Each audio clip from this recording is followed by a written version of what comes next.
What's up everyone? Ketemu lagi dengan saya, Cecilia, di sesi virtual tour di Goes Made Me Do It kali ini.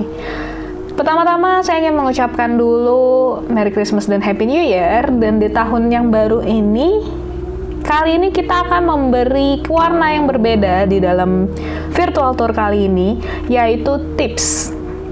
Seperti yang kalian ketahui, setiap orang ketika menyelesaikan tahun yang lama tentunya sudah memiliki banyak masalah, problema dan segala macam hal yang membuat aura kalian redup. Nah, di sini saya akan membagikan beberapa tips yang boleh dilakukan untuk memperbaiki aura kalian agar sekiranya orang lebih nyaman dalam melihat diri kalian. Dan pastinya tips-tips yang saya bagikan ini semuanya mengandung energi semesta, energi alam, dan bukan menggunakan jin, sehingga hal ini boleh banget dilakuin sama kalian dengan latar belakang suku, agama, atau ras apapun. Kalau kalian sudah siap, tegakkan kursi kalian dan duduk yang manis, dengarkan tips ini sampai terakhir, dan bagikan tips ini kalau kalian rasa bermanfaat. Comenzamos la magia.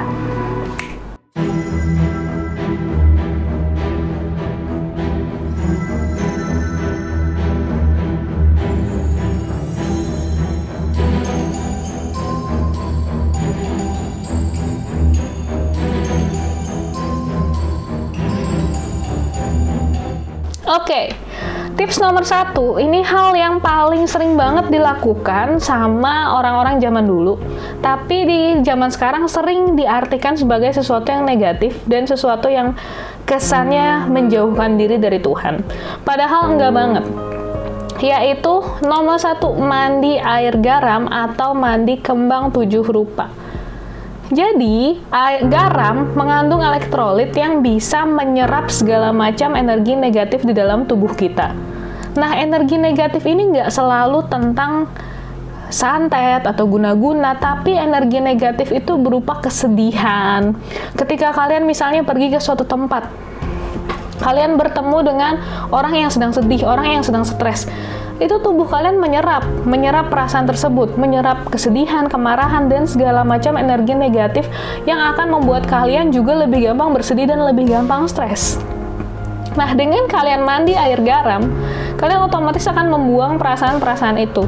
Dan satu lagi, garam juga bagus untuk membersihkan kotoran-kotoran dan sel kulit mati di kulit kalian, sehingga mandi dengan air garam tidak hanya membuat kalian bersih dari aura negatif, tapi juga membuat kulit kalian jauh lebih sehat. Gimana dengan kembang 7 rupa?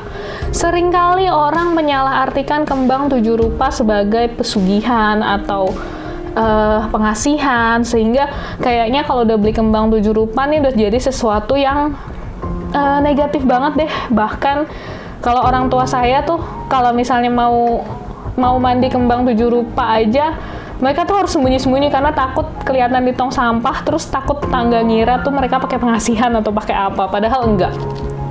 Sama seperti garam, kembang 7 rupa juga bisa menyerap segala energi negatif di dalam tubuh kita. Dan even betternya adalah kalau kalian para wanita yang ingin tampil cantik dengan kulit yang awet muda dan mulus, bunga-bunga yang ada di dalam kembang 7 rupa itu bagus banget buat mencegah kerutan-kerutan dan juga mencegah kulit yang kering.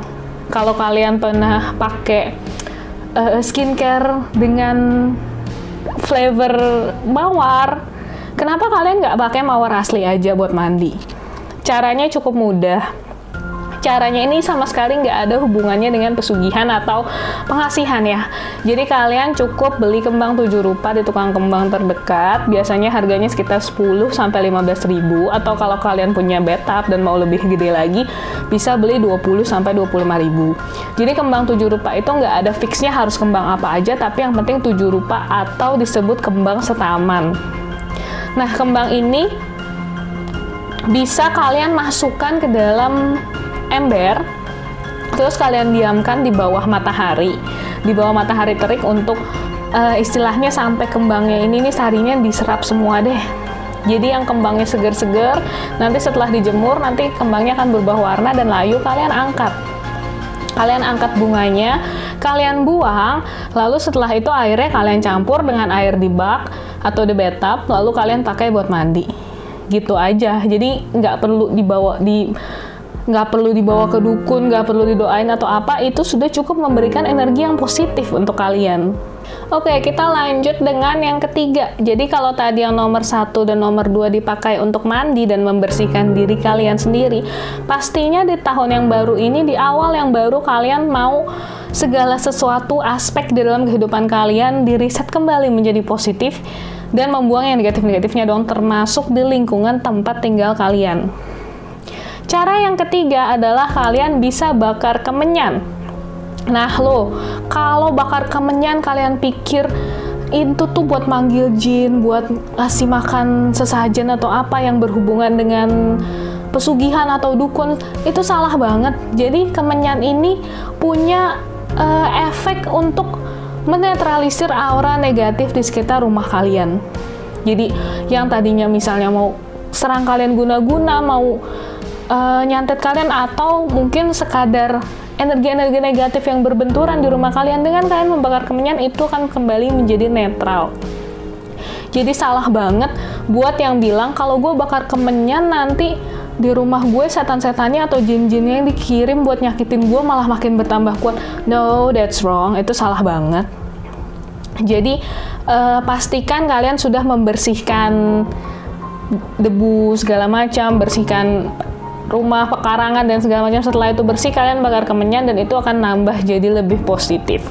Ada yang bilang memang kalau memang rumah kalian isinya kemarahan, isinya ada santet, isinya ada pelet, ada guna-guna segala macam, terus kalian bakar kemenyan terus sama aja nggak bakal bersih, ya mungkin itu ada benarnya. Jadi saran saya tetap sebelum bakar kemenyan tuh kalian harus bersihkan lingkungan kalian dari hal-hal yang tidak mengenakan, khususnya ya as you know, energi negatif itu biasanya senang berkumpul di tempat yang tidak bersih dan tidak higienis. Jadi pastinya sebelum kalian pakai cara-cara ini juga pakai cara-cara yang umum dulu ya. Nah yang selanjutnya di nomor 4 ini, selain kemenyan kalian juga bisa pakai cangkang telur. Jadi cangkang telur ini pada filosofisnya dia sudah melindungi embrio atau apa ya disebutnya, bayi itik sebelum lahir dengan cangkangnya ini. Makanya cangkangnya ini tuh punya filosofis kalau di pagan atau di Wicca sebagai awal yang baru dan mampu melindungi diri dari apapun. Bahkan di Indonesia juga saya pernah dengar katanya cangkang telur ini bisa melindungi dari santet. Jadi cangkang telur ini jangan kalian buang sia-sia. Toh juga cangkang telur bisa jadi pupuk. Jadinya ketika kalian habis masak nih, cangkang telurnya kalian remas, kalian masukin dalam plastik, kalian tumbuk, lalu kalian sebarin aja. Kayak misalnya di pot-pot bunga, atau misalnya kalian taruh di tanah, atau kalian taruh di pintu masuk. Itu akan membawa aura positif yang cukup baik. Lalu, yang selanjutnya adalah nomor 4. Kalian bisa ngelakuin hal ini meskipun belum ada penjelasan secara sainsnya, tapi ini cukup works untuk saya. Jadi kalian taruh air di bawah bulan purnama yang lagi terang banget. Kalian jemur aja di situ seember. Terus setelah itu airnya bisa kalian percikin di depan rumah atau bisa kalian pakai buat mandi. Ada filosofisnya di budaya pagan dan budaya Tionghoa, kalau misalnya kalian mandi dengan air dari bulan purnama, itu kalian akan menyerap kecantikannya bulan purnama. Kalau kalian senang benda-benda pusaka juga, jadi tuh benda-benda pusaka yang diberkatin di malam purnama, itu punya power yang luar biasa. Apalagi diri kalian. Seperti yang saya selalu bilang, manusia pada dasarnya adalah device paling kuat untuk menyerap tenaga semesta, energi-energi positif semesta. Maka dari itu ketika bulan purnama kalian ngecas energi melalui semesta, itu akan sangat baik banget. Meskipun harus diiringi dengan doa dan usaha, tapi yang pasti mudah-mudahan energi dari bulan purnama ini bisa memberikan kalian ketenangan, kesejahteraan, dan apa ya istilahnya, selamat dari hal-hal yang tidak diinginkan. Oke, yang selanjutnya adalah hal yang simpel yang selalu dilakukan oleh ibu saya ketika saya masih kecil sampai sekarang. Jadi bayangin dia 20 tahun lebih melakukan hal ini setiap hari. Dan saya rasakan dampaknya sampai sekarang, hidup saya jauh lebih tenang dan saya ngerti tentang berbagi. Padahal ini berbaginya gampang banget. Tahu nggak apa yang mama saya selalu lakukan setiap hari? Jadi setelah dia makan nasi, itu kan ada sisa-sisa nasi. Sisa-sisa butiran-butiran nasi yang mungkin cuma 5-10 biji dan itu udah basah bekas kuah dan udah istilahnya daripada kalian buang ke selokan untuk dicuci, itu bisa ditaruh di depan rumah kalian supaya burung-burung dara itu bisa makan. Jadi mama saya ini punya kebiasaan unik banget. Setiap hari dia akan ngisi tutup botol aqua, diisi pakai air sedikit, ditaruh, terus sebelahnya ditaruh sisa-sisa nasi itu. Dan itu setiap pagi tuh banyak banget burung dara berkumpul, cuman buat makanin itu. Itu udah setiap pagi selama puluhan tahun. Dan itu adalah salah satu wujud dari berdana yang sedikit banget, tapi efeknya lumayan banyak. Jadi kayak kalau kalian cuman bilang, ya si Anu kan orang kaya, bisa nyumbang, saya nggak bisa nyumbang apa-apa, ya saya susah dong masuk surga. No, itu cuman sebuah alasan yang kalian buat-buat sendiri. Toh sisa-sisa nasi kalian tuh bisa banget loh buat memberikan makanan kepada burung dara. Air yang cuman setetes aja tuh mereka tuh udah terbantu banget kehidupannya. Jadi kalau kalian nggak punya banyak resource untuk bisa membantu manusia, kalian juga bisa membantu binatang. Nggak cuma burung dara doang sih, kalau mau yang sedikit lebih effort, kalian juga bisa ninggalin botol-botol aqua bekas di tengah-tengah jalan untuk hewan-hewan liar seperti anjing dan kucing untuk minum. Atau misalnya kalian juga bisa ninggalin dry food, cat food yang kering itu supaya nggak ngotorin jalanannya, kalian bisa sisain di jalan. Jadi anjing dan kucing itu tetap bisa makan. Itu hal-hal yang sedikit ribet, tapi kalau kalian mau yang paling simple, memang memberikan sisa-sisa nasi kepada burung dara. Jadi ada filosofisnya yang katanya burung dara aja dikasih makan sama Tuhan, masa kita enggak? Nah, gimana kalau kalian jadi ikut andil dalam kehidupan burung daranya itu? Pasti Tuhan akan lebih memperhatikan kalian lagi dong. Itu yang saya maksudkan.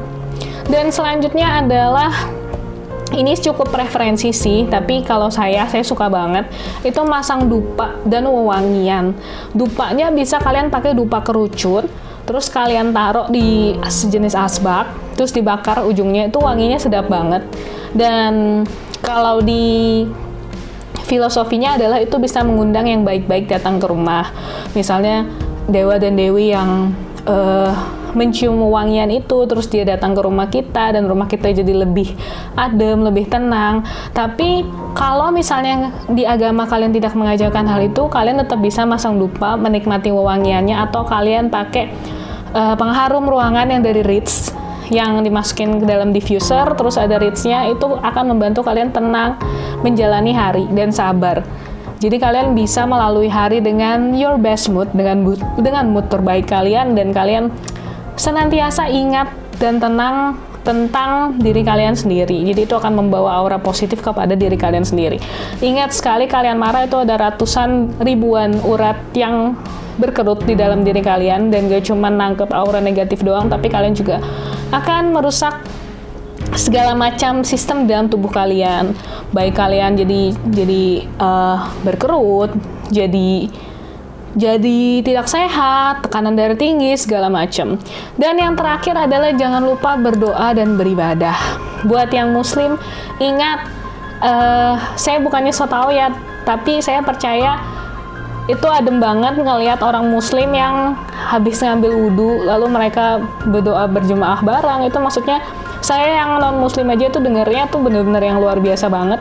Dan buat yang Buddhis mungkin bisa rajin bermeditasi, rajin mendengarkan mantra dan sutra-sutra Buddha. Dan yang Katolik dan Kristen dan juga Hindu bisa beribadah secara agama mereka masing-masing. Jadi percuma kalau kalian ngejalanin semua tips di atas tapi kalian sama sekali tidak berdoa dan beribadah. Tips-tips yang saya berikan di atas adalah tips additional setelah kalian melakukan berdoa dan beribadah. Last but not least, jadi kembali lagi di tahun yang baru ini kita akan memulai semuanya dengan yang baru. Dibandingkan dari semua tips di atas, yang paling utama adalah memaafkan orang-orang yang pernah bersalah dengan kalian dan melupakan kesalahannya, mereset dari awal lagi, karena setiap orang punya hilafnya, punya salahnya, punya marahnya. Dan kalian juga harus rajin introspeksi diri, karena di dunia ini tidak ada orang yang jahat, yang ada hanya orang yang berusaha mempertahankan kepentingannya. Jadi kalau kalian mengetahui tentang cerita seseorang, kalian pasti akan tahu kenapa orang itu melakukan hal demikian. Jadi, kalian untuk meriset segala sesuatu yang ada di hidup kalian, yang jelas yang paling penting berdoa, beribadah, dan juga memaafkan orang yang punya salah dengan kalian di masa lalu. Apabila kalian punya tips-tips dari nenek moyang yang biasanya kalian lakukan, kalian boleh tinggalkan di kolom komen, jadi nanti kita bisa sharing bareng apa sih yang bisa kita lakukan selain dari yang utama itu. Itu aja saran dari saya. Selamat tahun baru dan selamat memulai langkah kehidupan yang baru agar kesalahan-kesalahan di masa lalu tidak lagi terulang. Saya Cecilia Meliana dan terima kasih atas perhatiannya sampai hari ini. Semoga di tahun 2023 kita semua bisa bertemu di puncak. See you on the top. Thank you. See you. Bye-bye.